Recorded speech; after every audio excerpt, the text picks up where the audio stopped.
everyone. I am Gaurav Gupta. I welcome you all on my YouTube channel. आज के इस video में हम natural numbers and place value method of representation के बारे में डिस्कस करने जा रहे हैं। देखिए, जीरो के कॉन्सेप्ट के बिना प्लेस वैल्यू के कॉन्सेप्ट को इमेजिन भी नहीं किया जा सकता और हमें इस बात पर प्राउड फील करना चाहिए कि आज से करीब 1500 साल पहले हमारे इंडियन मैथमेटिशियंस ने, हमारे ऋषि मुनियों ने ही पूरी दुनिया को सबसे पहले ज़ीरो के कॉन्सेप्ट के बारे में बताया। देखिए, जीरो के कॉन्सेप्ट का सिग्निफिकेंस या प्लेस वैल्यू कॉन्सेप्ट का सिग्निफिकेंस आप इसी बात से समझ सकते हो कि इस कॉन्सेप्ट को डेवलप होने में 28,000 साल का समय लगा।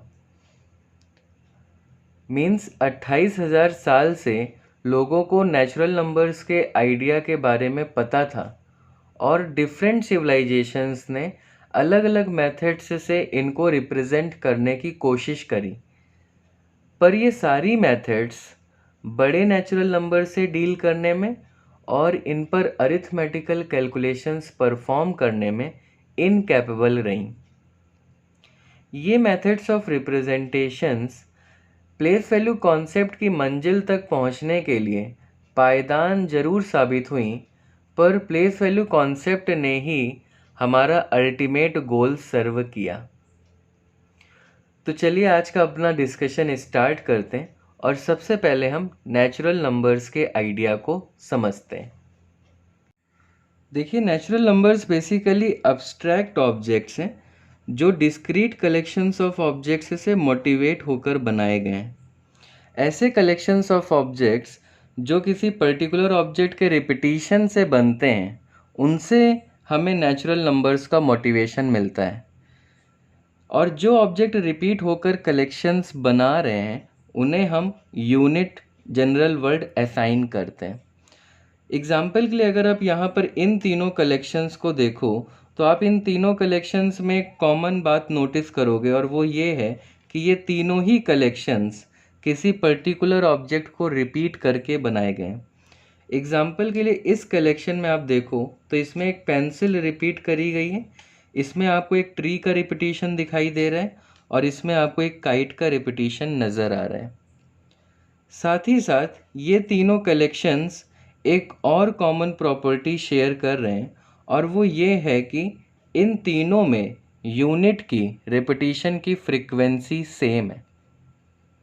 ये तीनों ही कलेक्शंस भले ही ओवरऑल डिफरेंट कलेक्शंस हैं, पर इनमें एक कॉमन प्रॉपर्टी है और वो कॉमन प्रॉपर्टी है थ्रीनेस की। जैसे अगर आप एक रेड एप्पल की बात करो या रेड शर्ट की बात करो, रेड चिली की बात करो, तो ये तीनों ऑब्जेक्ट्स हैं तो ओवरऑल डिफरेंट, पर ये कॉमन प्रॉपर्टी शेयर करते हैं और वो ये है कि इन तीनों का ही कलर रेड है। इसी तरह से ये तीनों कलेक्शंस भले ही एकदम डिफरेंट कलेक्शंस हैं, पर इनमें एक कॉमन प्रॉपर्टी है और वो कॉमन प्रॉपर्टी है थ्रीनेस की। तो इसी तरह के कलेक्शंस से मोटिवेट होकर हम थ्री का कॉन्सेप्ट क्रिएट करते हैं और ऐसे ही अलग डिस्क्रीट कलेक्शंस ऑफ ऑब्जेक्ट्स जिनमें यूनिट की रिपीटिशन की फ्रीक्वेंसी सेम है, उनसे मोटिवेट होकर हम अदर नेचुरल नंबर्स के कॉन्सेप्ट्स को क्रिएट करते हैं। चलिए अब हम नेचुरल नंबर्स के रिप्रेजेंटेशन पे बात करते हैं। देखिए, नेचुरल नंबर्स को हम एक सिंपल पिक्टोरियल रिप्रेजेंटेशन दे सकते हैं अगर हम यूनिट को एक पर्टिकुलर सिंबल असाइन कर दें। एग्जाम्पल के लिए हम यहाँ पर यूनिट को एक रेक्टेंगल से रिप्रेजेंट कर रहे हैं।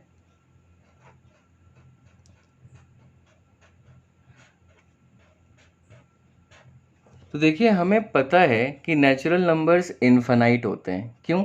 आप देखिए, सिंगल यूनिट से स्टार्ट करिए और हर एक स्टेप में यूनिट ऐड करते जाइए, तो इस तरह से आप कितने कलेक्शंस बना पाएंगे? इस तरह से हम इन्फिनाइट कलेक्शंस बना सकते हैं। और यहाँ पे ये हर एक कलेक्शन बेसिकली एक नेचुरल नंबर को रिप्रेजेंट कर रहा है, तो हम यहाँ से कह सकते हैं कि हमारे पास नेचुरल नंबर्स कितने हुए? इन्फिनाइट। अब देखिए, हमें एक ऐसी मेथड ऑफ रिप्रेजेंटेशन चाहिए जो इन इन्फिनाइट नेचुरल नंबर्स को इफेक्टिवली रिप्रेजेंट कर पाए और साथ ही साथ हम इन पर अरिथमेटिकल कैलकुलेशंस ईजिली परफॉर्म कर पाएँ। ये जो मेथड ऑफ रिप्रेजेंटेशन है ये कतई सूटेबल नहीं है बड़े नेचुरल नंबर्स को रिप्रेजेंट करने के लिए और साथ ही साथ इन पर जोड़ घटाना गुणा भाग करने के लिए। हिस्टोरिकली डिफरेंट सिविलाइजेशंस ने अलग अलग तरीक़ों से नेचुरल नंबर्स को रिप्रेजेंट किया। अब देखिए यहाँ पर हम इन सारी मेथड्स का क्रोनोलॉजिकल डिस्कशन तो नहीं करेंगे, पर फिर भी हम आपको एक रास्ता बताने की कोशिश करेंगे कि कैसे ये different methods finally place value concept तक पहुँची। तो देखिए एक सिंपलेस्ट सिस्टम ऑफ रिप्रेजेंटेशन जो डेवलप हुआ वो था टेलीमार्क सिस्टम। टेलीमार्क्स में इन्होंने यूनिट के लिए टेलीमार्क का यूज़ किया। तो देखिए ये सिस्टम बिल्कुल वैसा ही है जो अभी हमने पिक्टोरियल रिप्रेजेंटेशन देखा है। हमने वहाँ पर यूनिट के लिए रेक्टेंगल का यूज़ किया था, पर यहाँ पर इन्होंने यूनिट के लिए एक टेलीमार्क का यूज़ किया है। जैसे अगर आपको 1 यूनिट को दिखाना हो तो उसके लिए आप 1 टेलीमार्क यूज़ कर सकते हो, 2 के लिए 2 टेलीमार्क, 3 के लिए 3 टेलीमार्क एंड सो ऑन। अब देखिए ये मेथड ऑफ रिप्रेजेंटेशन में वही कमियां हैं जो हमने पिक्टोरियल रिप्रेजेंटेशन में देखी थी। इस मेथड से हम लार्ज नेचुरल नंबर्स को इफेक्टिवली रिप्रेजेंट नहीं कर पाएंगे और साथ ही साथ हम नेचुरल नंबर्स पे जोड़ घटाना गुणा भाग भी इस मेथड से ईजिली नहीं कर पाएंगे। फिर एक और मेथड ऑफ रिप्रेजेंटेशन डेवलप हुई जिसमें उन्होंने कुछ पर्टिकुलर नेचुरल नंबर्स को अलग अलग सिंबल्स असाइन किए। एग्जाम्पल के लिए इजिप्शियन का जो हायरोग्लिफ्स सिस्टम ऑफ रिप्रेजेंटेशन था वो इसी थीम पर बेस्ड था। तो अब मैं आपको एक पर्टिकुलर एग्जाम्पल बता रहा हूँ। देखिए ये हिस्टोरिकली ऐसा नहीं किया गया, पर मैं बस थीम बताने की कोशिश कर रहा हूँ कि हुआ कुछ ऐसा होगा कि उन्होंने क्या किया कि जैसे यूनिट के लिए मान लीजिए वो टेलीमार्क से ही उन्होंने यूनिट को रिप्रेजेंट करना स्टार्ट किया। तो 1 के लिए तो उन्होंने 1 यूनिट रख दिया, 2 के लिए 2 यूनिट्स रख दिया, 2 टेलीमार्क्स रख दिया, 3 के लिए 3 टेलीमार्क्स रख दिया। इस तरह से वो करते गए और 9 तक उन्होंने 9 टेलीमार्क्स को पुट कर दिया। पर जब वो 10 यूनिट्स पे पहुँचे तो उन्होंने 10 यूनिट्स के लिए 10 टेलीमार्क्स रखने की बजाय इन 10 ऑब्जेक्ट्स के कलेक्शन को खुद एज अ एंटिटी ट्रीट किया और इसके लिए इन्होंने एक अलग से सिंबल क्रिएट कर दिया। सपोज एक सर्कल से रिप्रेजेंट कर दिया। अब देखिए इस मेथड में अगर मैं आपको एक नंबर लिख के दिखाऊं, सपोज मैंने ये नंबर लिखा, तो इसको आप क्या इंटरप्रेट करोगे? देखिए यहाँ पर इन्होंने एक सर्कल को 10 ऑब्जेक्ट्स को रिप्रेजेंट करने के लिए यूज़ किया है। तो हमारे पास यहाँ पे 4 सर्कल्स हैं, मतलब हमारे पास 4 10 ऑब्जेक्ट्स के ग्रुप्स हैं और हमारे पास 3 यूनिट्स 3 ऑब्जेक्ट्स अलग से हैं। तो एक्चुअली ये 4 10s और 3 1s 43 को रिप्रेजेंट कर रहा है। इस मेथड में 43 को इस तरह से रिप्रेजेंट किया जा रहा है। इस तरह से ये 99 तक रिप्रेजेंट कर ले गए, पर जब ये 100 पे पहुँचे which is 10 times 10 means 10 objects के 10 ग्रुप्स बन गए, तो उसके लिए 10 सर्कल्स रखने की बजाय इन्होंने एक नया सिंबल स्क्वायर मान लीजिए इंट्रोड्यूस कर दिया और फिर इस तरह से ये 999 तक रिप्रेजेंट कर पाए। एंड देन जब वो 1000 पे पहुँचे तो फिर एक नया सिंबल। तो इस मेथड में आप देखोगे कि हर एक स्टेप में हमें एक नया सिंबल इंट्रोड्यूस करने की ज़रूरत पड़ रही है। इसलिए ये सिस्टम ऑफ रिप्रेजेंटेशन भी इनएफिशिएंट है, क्योंकि हमारे पास नेचुरल नंबर्स तो इन्फिनाइट होते हैं, तो हम उनको अगर हर एक स्टेप पे सिंबल्स हमें देने पड़ जाएं तो हमें तो इन्फिनाइट सिंबल्स की ज़रूरत पड़ जाएगी और वो मेथड फिर काम हमारे आ भी नहीं पाएगी। और फिर इस मेथड से भी जोड़ घटाना गुणा भाग इतना आसान नहीं हुआ। भले ही ये सिस्टम टेलीमार्क सिस्टम से बेटर था, पर फिर भी इसने हमारे गोल को पूरी तरह से सर्व नहीं किया। तो फाइनली और भी बहुत सारे मेथड्स ऑफ रिप्रेजेंटेशंस अलग अलग सिविलाइजेशन से बने, जिस पर मैं यहाँ पे बात करने नहीं जाऊँगा। अब मैं आपको सीधे प्लेस वैल्यू कॉन्सेप्ट की ब्यूटी और प्लेस वैल्यू कॉन्सेप्ट से कैसे हम इनफाइनाइट नेचुरल नंबर्स को इजीली रिप्रेजेंट कर पाए और उन पर अरिथमेटिकल कैलकुलेशंस कैसे इजीली हो पाई, उसके बारे में अब हम डिस्कस करेंगे। तो चलिए अब हम ये समझते हैं कि प्लेस वैल्यू मेथड से हम इनफाइनाइट नेचुरल नंबर्स को रिप्रेजेंट कैसे कर पाए। देखिए, अभी तक की मेथड्स में जो हमसे गलती हो रही थी वो बस यही थी कि अभी तक हमने केवल सिंबल्स को वैल्यू असाइन करी।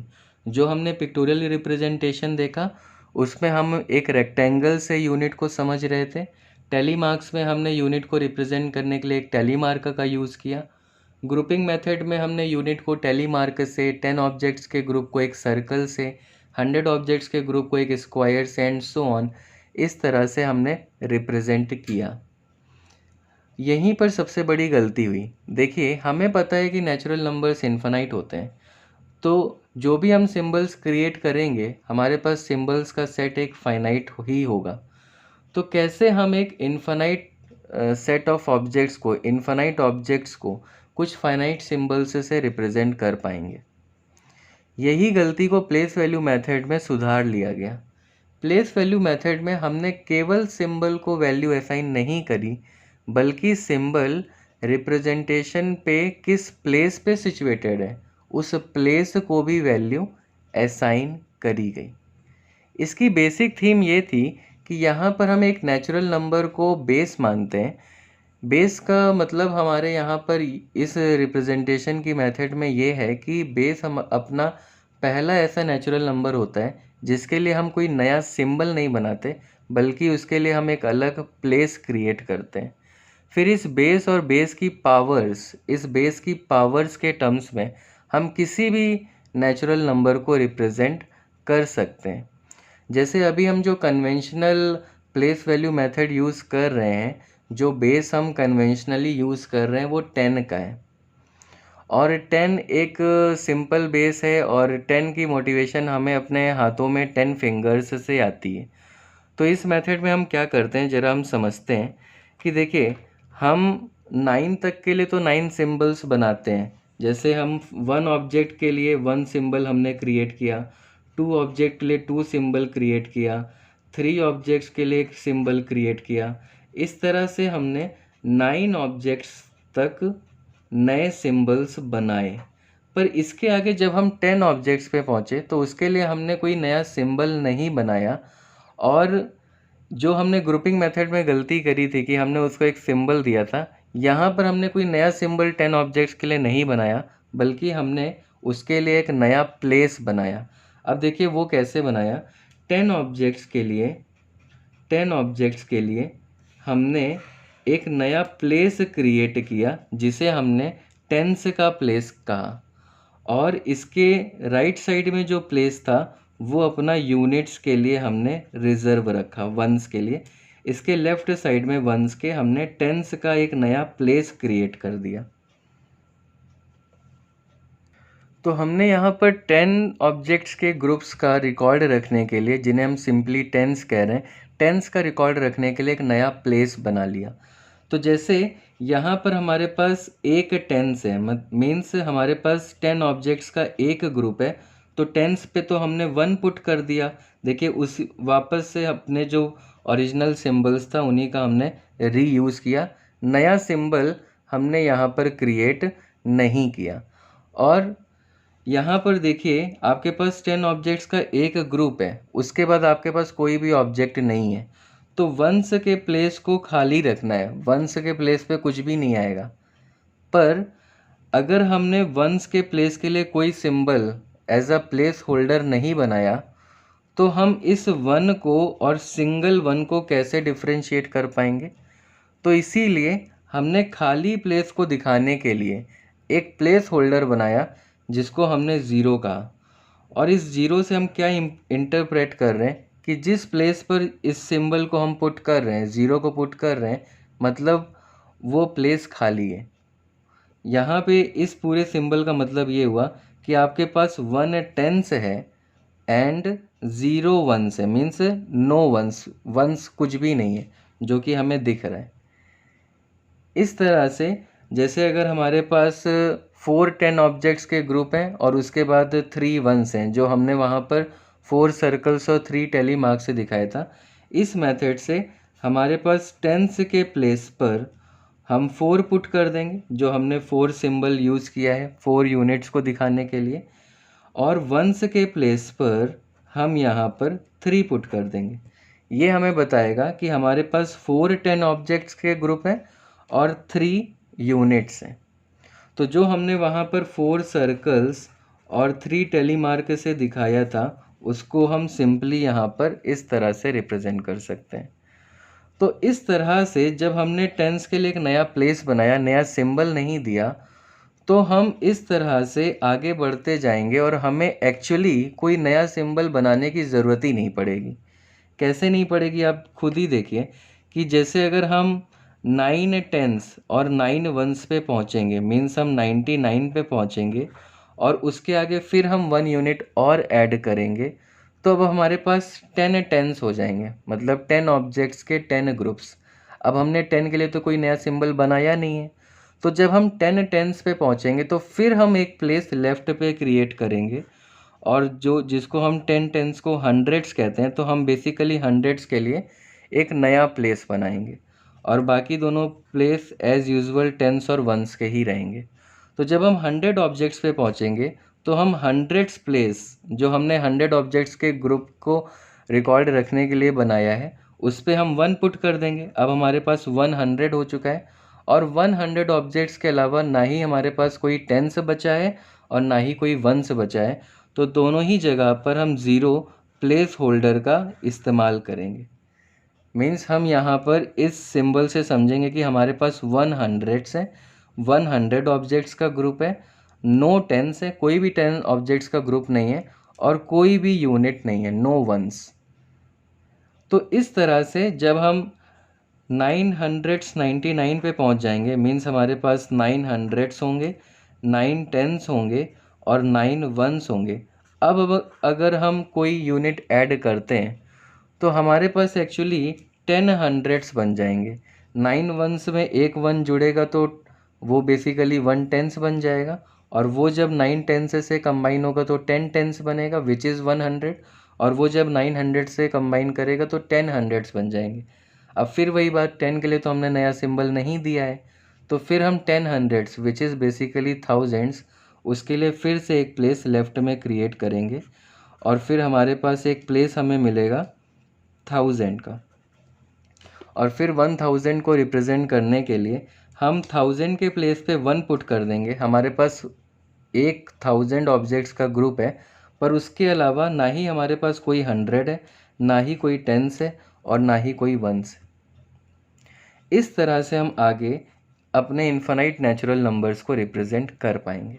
तो आपने यहाँ पर ये देखा कि प्लेस वैल्यू मेथड की हेल्प से हम इन्फिनाइट नेचुरल नंबर्स को ईजिली रिप्रेजेंट कर सकते हैं, और केवल ये रिप्रेजेंटेशन ही आसान नहीं करता है, बल्कि इस मेथड से हम नेचुरल नंबर्स पे सारी arithmetical calculations, addition, subtraction, multiplication, division, ये सब ईजिली परफॉर्म कर सकते हैं।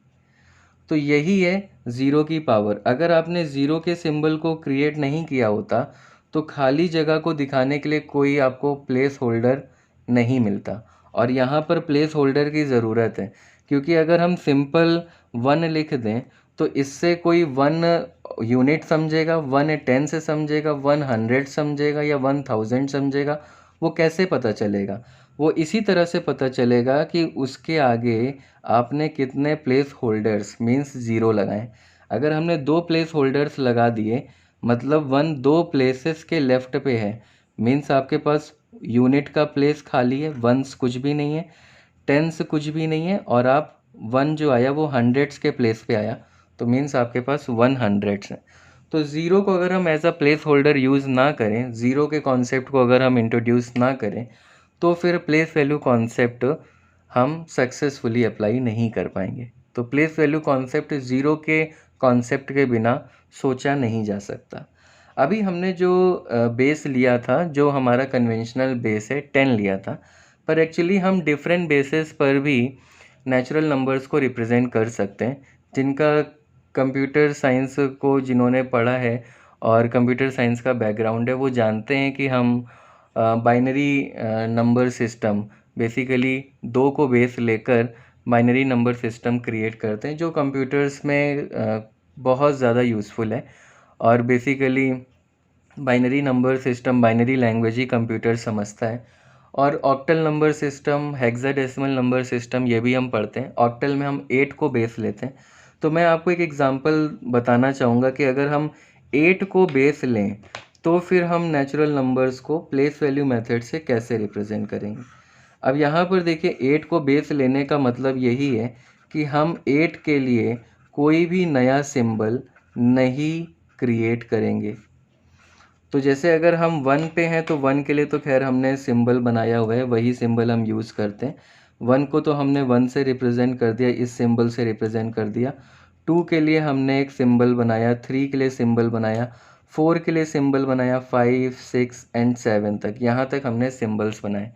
पर जब हम 8 पे पहुँचे तो 8 को हम यहाँ पे बेस ले रहे हैं, तो 8 के लिए हमने कोई नया सिंबल नहीं बनाया बल्कि एक नया प्लेस बनाया। अब ये जो हमने यहाँ पर नया प्लेस बनाया ये टेंस का रिकॉर्ड नहीं रख रहा है, ये एट्स का रिकॉर्ड रख रहा है। मीन्स कितने आपके पास 8 ऑब्जेक्ट्स के ग्रुप हैं उसका रिकॉर्ड रख रहा है। तो 8 को इस बेस में कैसे रिप्रेजेंट किया जाएगा।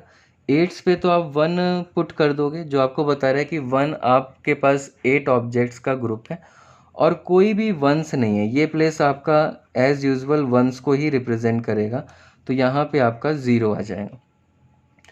तो ये सिंबल जो कि हमारे बेस 10 सिस्टम में 10 को रिप्रेजेंट करता है, ये सिंबल यहाँ पर 8 को रिप्रेजेंट करेगा। इस तरह से अगर आपको 9 को रिप्रेजेंट करना है, डेसिमल में आप 9 को इस तरह से रिप्रेजेंट करते हो बेस 10 पे, पर अगर आपको ऑक्टल में 9 को रिप्रेजेंट करना है तो इसका मतलब है कि 8 ऑब्जेक्ट्स का आपके पास एक ग्रुप है और एक ऑब्जेक्ट आपके पास फिर बचेगा। तो यहाँ पर 8s में आपके पास 1 आ जाएगा और 1s में 1 आ जाएगा। तो जो डेसिमल सिस्टम में 11 को रिप्रेजेंट कर रहा है वही सिंबल यहाँ पे 9 को रिप्रेजेंट करेगा। तो इस तरह से हम आगे बढ़ते जाएंगे और जब हम 64 पे पहुँचेंगे, मीन्स 8 की नेक्स्ट पावर पे पहुँचेंगे, जब हमारे पास 8 ऑब्जेक्ट्स के 8 ग्रुप्स हो जाएंगे तो फिर हम एक नया सिंबल क्रिएट करेंगे, नया प्लेस क्रिएट करेंगे और उसको हम कहेंगे 64s का प्लेस। ये आपके पास 8 ऑब्जेक्ट्स का रिकॉर्ड रख रहा है, ये 1s का रिकॉर्ड रख रहा है। तो यहाँ पर जब हम 64 पे पहुँचेंगे तो उसको कैसे रिप्रेजेंट करेंगे। 1 आपके पास 64 ऑब्जेक्ट्स के ग्रुप है और फिर आपके पास कोई भी 8 ऑब्जेक्ट्स का ग्रुप नहीं बचा, ना ही कोई 1 ऑब्जेक्ट बचा। तो जो सिंबल हमारे बेस 10 सिस्टम में 100 को रिप्रेजेंट कर रहा है वो सिंबल यहाँ पर 64 को रिप्रेजेंट करेगा। तो आप देखिए जैसा हमने बेस 10 सिस्टम में सीखा है वैसे हम बेस 8 सिस्टम में कर सकते हैं और बेसिकली किसी भी बेस पर इस तरह से हम प्लेस वैल्यू मेथड को अप्लाई कर सकते हैं। थीम बस ये है कि आपको एक नेचुरल नंबर चूज़ करना होगा बेस की तरह, जिसके लिए आप एक नया सिंबल क्रिएट नहीं करोगे बल्कि रिप्रेजेंटेशन में एक नया प्लेस बना दोगे उसके लिए। फिर वो बेस और उसकी पावर्स के टर्म्स में हम किसी भी नेचुरल नंबर को रिप्रेजेंट कर सकते हैं। जैसे बेस 10 को हम वंस, टेंस, हंड्रेड्स, थाउजेंड्स इनके टर्म्स में रिप्रेजेंट कर रहे हैं।